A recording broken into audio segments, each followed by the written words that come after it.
안녕하세요. 우리 혈액 속에요. 가끔은 눈에 잘 보이지 않는 위험이 숨어 있을 때가 있거든요.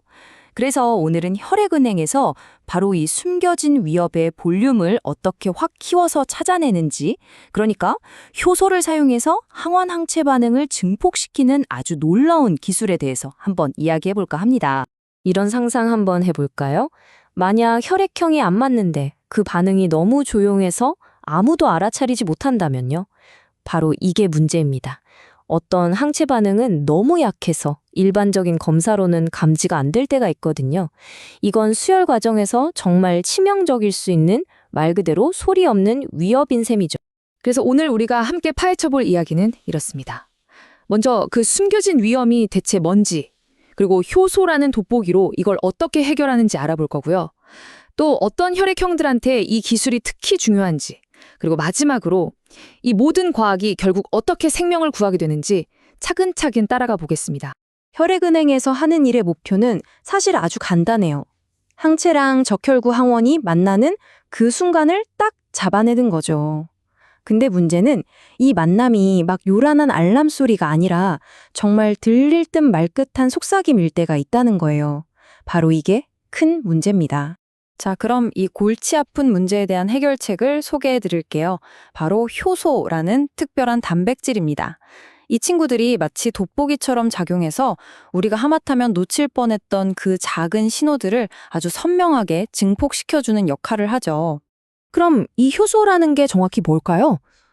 피신이나 파파인 같은 단백질 분해 효소인데요. 이름 그대로 적혈구 표면에 덕지덕지 붙어있는 다른 단백질들을 싹둑 잘라내는 역할을 합니다. 아주 단순하면서도 엄청나게 강력한 방법이에요. 이 효소들이 어떻게 작동하는지 설명하기에 정말 기가 막힌 비유가 하나 있어요. 바로 빽빽한 숲에 길을 내는 것과 같다는 겁니다. 자, 이 비유가 어떻게 돌아가는 거냐면요. 효소로 처리하기 전에는 적혈구 표면이 뭐랄까 단백질이라는 나무들로 빽빽한 숲 같은 상태인 거예요. 그래서 그 밑에 있는 항원들이 잘 안 보이죠. 그런데 효소로 이 숲을 싹 정리해주면 항체들이 목표물에 다가갈 수 있는 길이 확 열리는 겁니다. 그럼 어떻게 되겠어요? 당연히 반응이 훨씬 강력해지고 눈에 잘 띄게 되는 거죠. 좋습니다. 그럼 이 효소라는 돋보기로 들여다봤을 때 어떤 혈액형들의 반응이 더 잘 보이게 되는지 구체적으로 한번 살펴볼까요? 첫 번째 주자는 바로 ABO와 관련된 혈액형 가족들입니다. 이 가족에는 우리가 잘 아는 ABO 시스템은 물론이고 루이스, I, 그리고 P 시스템이 포함돼요. 이 네 가지 혈액형 시스템의 항원들은 효소 처리를 하고 나면 항체와의 반응이 정말 눈에 띄게 강해집니다. 여기서 진짜 기이하고 재미있는 사실 하나만 짚고 넘어갈게요. 여기 P 시스템 있잖아요. 이 P 항체는 놀랍게도 포축낭액이나 비둘기알 힘자로 주가가 가명하다고 해요. 정말 특이하지 않나요? 이런 것들이 혈액형의 세계를 더 흥미롭게 만드는 것 같아요. 자, 이제 다음 선수로 넘어가 보죠. 아주 강력한 존재감을 자랑하는 바로 RH 시스템입니다. RH 시스템이 임상적으로 얼마나 중요한지 이걸 보면 알 수 있어요. 우리가 아는 ABO를 제외하면 RH의 D항원이 다른 어떤 항원보다도 강한 면역 반응을 일으킬 수 있거든요. 그러니까 정확한 검사가 정말 생명과 직결되는 거죠. 그리고 여기서 아까 말했던 숲 정리 비유가 다시 한번 기가 막히게 들어맞습니다. RH 항원들은 다른 애들보다 적혈구 표면에 좀 더 가깝게 자리 잡고 있거든요. 그래서 효소로 주변의 방해물들만 싹 치워주면 항체가 RH 항원에 결합하는 게 훨씬 쉬워지는 거예요.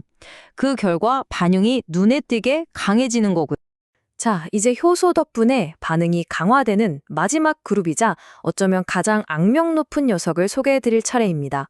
바로 키드 시스템입니다. 이 키드 항체가 왜 그렇게 악명이 높으냐면요. 몇 가지 이유가 있어요. 우리 체온과 비슷한 온도에서 반응하는 종류, IgG고 또 목표 항원의 수가 적으면 반응도 약하게 나타나죠. 근데 진짜 제일 까다로운 특징은 이거예요. 시간이 지나면 혈액 속에서 그냥 감쪽같이 사라져버릴 수 있다는 점입니다. 이 사라지는 마술이 키드 항체를 정말 위험하게 만듭니다. 왜냐하면 예전에 항체를 만들었던 환자라도 지금 당장 검사하면 음성으로 나올 수 있거든요. 그러다가 안 맞는 혈액이 몸에 들어오면 우리 몸의 면역계가 저거! 하고 옛날 기억을 되살려서 뒤늦게 공격을 시작하는 거죠. 이게 바로 그 무서운 지연성 용혈 반응입니다. 자, 그럼 지금까지 우리가 살펴본 이 모든 조각들을 한번 모아볼까요?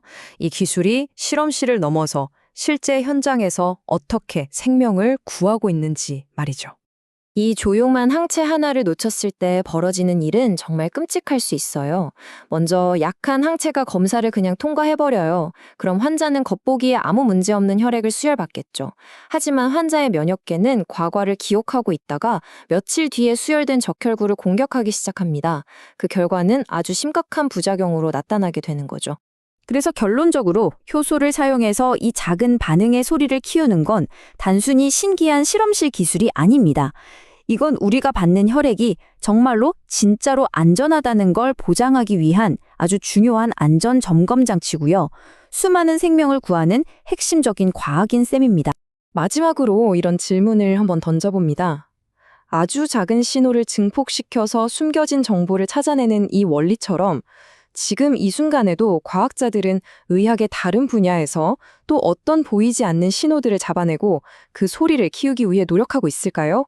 정말 생각해 볼 만한 흥미로운 질문 아닌가요?